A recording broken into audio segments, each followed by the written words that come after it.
नमस्कार दोस्तों, moonlight finance में आपका स्वागत है। बहुत सारे आईपीओ आ रहे हैं। एक और आईपीओ आ रहा है मोतीसन ज्वेलर्स का। क्या कहा, 180% जीएमपी इसका ऑलरेडी हो गया है और ये अभी ओपन भी नहीं हुआ है। क्या ये ओवरहीट तो नहीं हो रहा मार्केट? क्या करना है इस आईपीओ में, अप्लाई करें भी या नहीं, और अगर करना है तो किस तरह से मैं इस ओवरहीटेड मार्केट में बच के रहूं। आइए चर्चा शुरू करते हैं।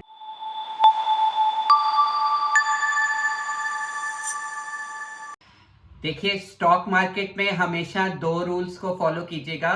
Rule number 1, do not lose capital. Rule number 2, always follow rule number 1। Primary market clearly overheat हो रहा है। स्पेशली अगर आप एसएमई मार्केट का डेटा स्टडी करें तो क्लियरली ओवरहीटेड है। ओवर सब्सक्रिप्शन का डेटा देखिए, जीएमपी का डेटा देखिए, लिस्टिंग गेन्स का डेटा देखिए, लिस्टिंग के बाद की प्राइस मूवमेंट भी देखेंगे तो क्लियरली ओवरहीट हो रहा है। तो किस तरह से हमारे स्मार्ट इन्वेस्टर मोगैम्बो जी इसमें पार्टिसिपेट कर रहे हैं। आईपीओ पार्टी का मजा भी लेना है और ज्यादा रिस्क नहीं लेना है, तो क्या क्या ध्यान में रखना है एक बार वो डिस्कस कर लेते हैं।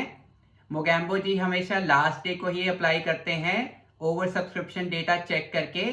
इससे क्या होता है, आपके फंड सिर्फ 2 दिन के लिए ब्लॉक होते हैं। तो अगर आपने डे टी पे अप्लाई किया, T+1 पे बेसिस ऑफ अलॉटमेंट हो जाता है। T+2 में अगर आपको शेयर नहीं मिलने हैं तो आपको रिफंड मिल जाता है, और T+3 में शेयर मिल जाते हैं और लिस्टिंग हो जाती है। तो यह 2 से 3 दिन तक ही आपके फंड्स ब्लॉक्ड रहते हैं। हर आईपीओ को थॉरोली रिव्यू कीजिए, सारे पैरामीटर्स चेक कीजिए, फंडामेंटल एनालिसिस कीजिए, फाइनेंशियल डेटा देखिए, रिस्क देखिए, और अगर आप पूरा कन्विंस्ड हैं तभी उसमें अप्लाई कीजिए। किसी आईपीओ को स्किप करने में कोई बुराई नहीं है, बहुत सारे और ऑप्शंस भी हैं। अगर जीएमपी 30% से कम है तो आप उसको इग्नोर कर सकते हैं।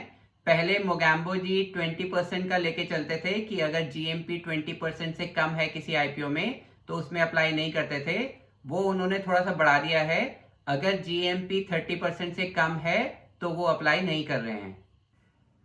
अगर आप किसी स्टॉक में किसी आईपीओ में एंटर कर रहे हैं लिस्टिंग गेन के लिए, तो मेक श्योर कीजिए लिस्टिंग के टाइम पे उसे सेल कर दीजिए।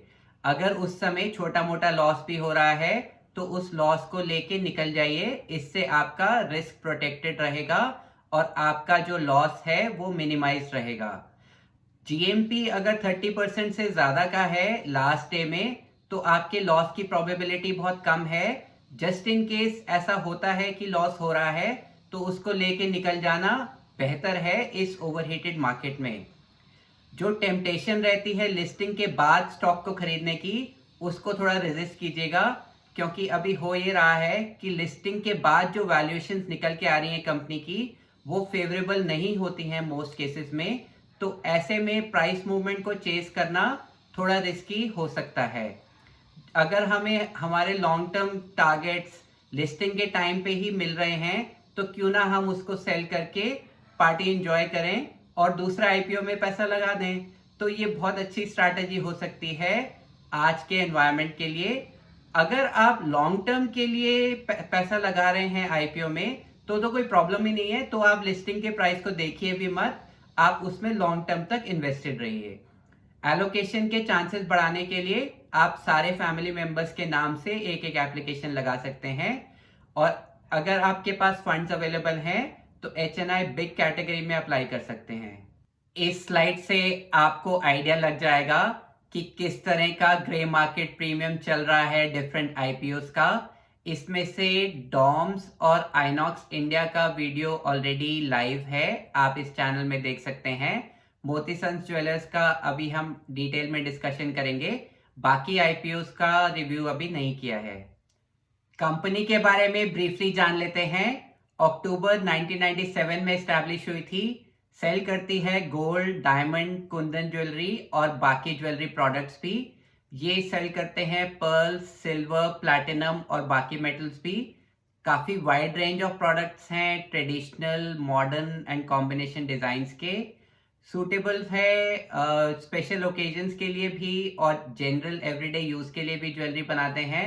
डिफरेंट एजेस एंड जेंडर्स के लिए भी है, तो अगर आप पुरुष हैं तो निराश मत होइए, आपके लिए भी ज्वेलरी है इनके पास।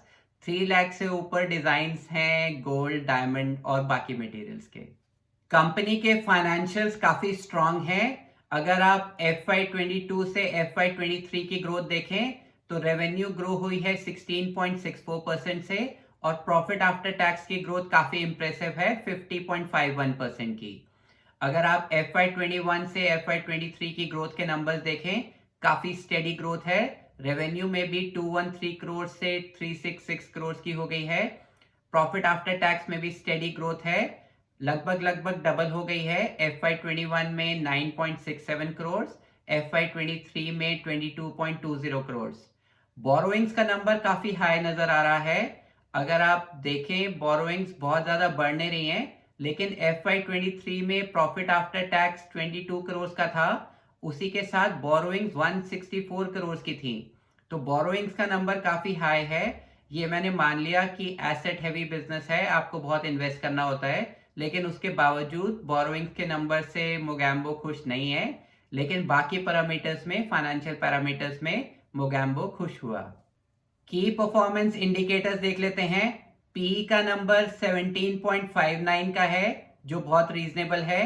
Post PE 24.39 is also reasonable. अगर आप आरओई का नंबर देखें 17.56 इज क्वाइट गुड। आरओसीई का नंबर 30.04% is very impressive. Debt to equity 3.32 is not good, ये डेट का नंबर काफी हाई नजर आ रहा है।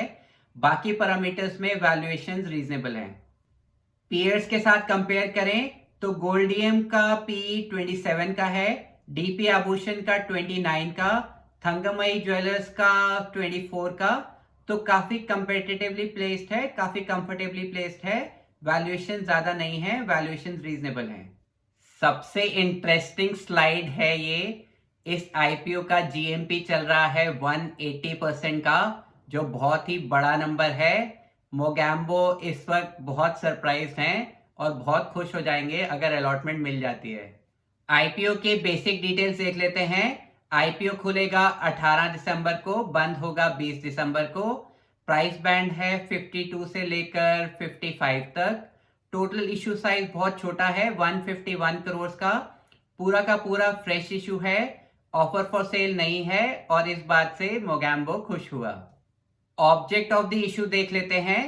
जो कंपनी आईपीओ से पैसा रेज करेगी, इससे अपनी बोरोइंग्स को कम करना चाहती है। हमने पहले देखा था इसका डेट थोड़ा हाई नजर आ रहा है और वो कम करने की कोशिश कर रही है कंपनी, जो बहुत ही अच्छी बात है। बाकी वो वर्किंग कैपिटल रिक्वायरमेंट्स के लिए और जनरल कॉर्पोरेट पर्पसेस के लिए फंड्स को यूज करना चाहती हैं। तो ऑब्जेक्ट ऑफ द इशू से मोगैम्बो खुश हुआ। कुछ नेगेटिव एस्पेक्ट्स और रिस्क देख लेते हैं। बहुत ही कंपेटिटिव स्पेस है, ऑर्गेनाइज्ड प्लेयर्स भी हैं और अनऑर्गेनाइज्ड प्लेयर्स भी हैं। अभी कंपनी सिर्फ जयपुर राजस्थान में ही है और इसको अगर ग्रो करना है साउथ इंडिया में, साउथ इंडिया एक बहुत बड़ा मार्केट है, तो थोड़ा चैलेंजिंग होगा, इतना आसान नहीं होगा। इससे पहले हम आगे बढ़ें, वीडियो को लाइक कर दीजिए, शेयर कर दीजिए। हम जो भी डिस्कशन कर रहे हैं सिर्फ एजुकेशनल पर्पसेस के लिए है। अगर आप कोई इन्वेस्टमेंट डिसीजन लेना चाहते हैं, अपना ड्यू डिलिजेंस करके अपने एडवाइजर से कंसल्ट करके लीजिएगा। चैनल में नए हैं तो चैनल को सब्सक्राइब कर दीजिए। 38 लाख वेडिंग्स हो रही हैं इस सीजन में। 76 लाख लोग सेम गलती करने वाले हैं शादी करने की। गोल्ड की डिमांड नेचुरली काफी हाई है। हाई एंड डिस्क्रिशनरी स्पेंड हम ऑलरेडी देख रहे हैं काफी बढ़ रहा है। कंपनी के फाइनेंशियल्स काफी स्ट्रांग हैं, प्रमोटर्स काफी एक्सपीरियंस्ड हैं, स्ट्रांग प्रेजेंस है इनकी अपने एरिया में। कंपनी के शोरूम काफी स्ट्रैटेजिकली लोकेटेड हैं, प्रोडक्ट पोर्टफोलियो काफी डाइवर्सिफाइड है। कंपनी का ब्रांड बहुत अच्छा है इनके एरिया में, बहुत सारे लोग इस ब्रांड को जानते हैं। जयपुर में पिछले 2 दशकों से काफी अच्छा काम कर रहे हैं। आईपीओ का साइज बहुत छोटा है, 151 करोड़ का, तो ओवर सब्सक्रिप्शन काफी हाई रह सकता है। प्राइस बैंड बहुत छोटा है, 55 रुपीज का है। ये एसएमई आईपीओ में भी लिस्ट कर सकते थे, बट ये मेन बोर्ड में आ रहे हैं। 55 रुपीज का जो प्राइस है वो इन्वेस्टर्स को बहुत अट्रैक्टिव लगता है, बट आपको प्रॉपर वैल्यूएशन करना होता है, सिर्फ प्राइस बैंड पे नहीं जाना होता है। हैवी डिमांड है। जयपुर एक की अड्डा माना जाता है ग्रे मार्केट का, आईपीओस का, तो इसलिए भी ग्रे मार्केट में काफ़ी अच्छा एक्शन हो सकता है। मोगैम्बो जी इसमें अप्लाई कर रहे हैं सिर्फ लिस्टिंग गेन के लिए। लॉन्ग टर्म के लिए मोगैम्बो जी को टाइटन बहुत पसंद है। उनसे अगर ये कहा जाता है कि सर आप टाइटन बेच के, कोई ये छोटी कंपनी है तेज़ी से ग्रो करेगी, आप ये ले लीजिए, तो वो नाराज़ हो जाते हैं। टाइटन में वो बहुत ज़्यादा बुलिश हैं। आपका क्या व्यू है? प्लीज़ कमेंट में लिख के बताइए। Happy investing, see you in the next video. अगर आपको ये वीडियो पसंद आया तो आप इसको लाइक कीजिए और इसी तरह के यूज़फुल वीडियोस के लिए चैनल को सब्सक्राइब कीजिए।